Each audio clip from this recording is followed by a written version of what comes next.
ఉస్మానియా యూనివర్సిటీలో లా కళాశాల విద్యార్థుల ఆధ్వర్యంలో జరిగిన డిస్మిస్ వేడుకలు ఘనంగా జరిగాయి.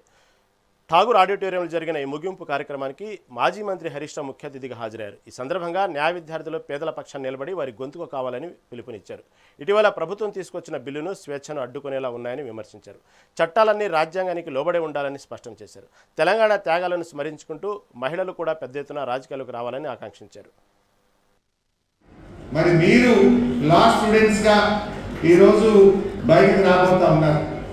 ముఖ్యంగా నేను ఒకటే చెప్తా ఉన్నా, మీరు ఏ లక్ష్యంతోనైతే ఏ ఆలోచనతోనైతే ఈ ప్రొఫెషన్లో అడుగుపెట్టారు, చివరి దాకా కూడా దాన్ని కొనసాగించండి. మార్టిన్ లూథర్ కింగ్ గారు ఒక మాట అన్నారు, injustice anywhere is a threat to justice everywhere అని మార్టిన్ లూథర్ కింగ్ గారు అన్నటువంటి విషయాన్ని మీరందరూ కూడా గుర్తుపెట్టుకోవాల్సిన అవసరం ఉంది.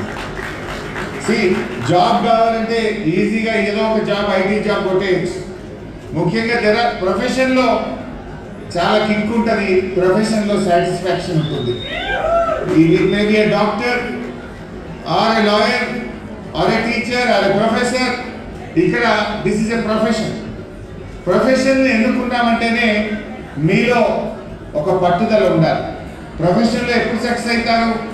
ఒక నిజాయితీ కావాలి, ఒక పట్టుదల కావాలి, ఒక డెడికేషన్, ఒక కమిట్మెంట్, ఒక క్రమశిక్షణతో కలిగినప్పుడే ప్రొఫెషన్లో మీరు సక్సెస్ కాగలుగుతారు.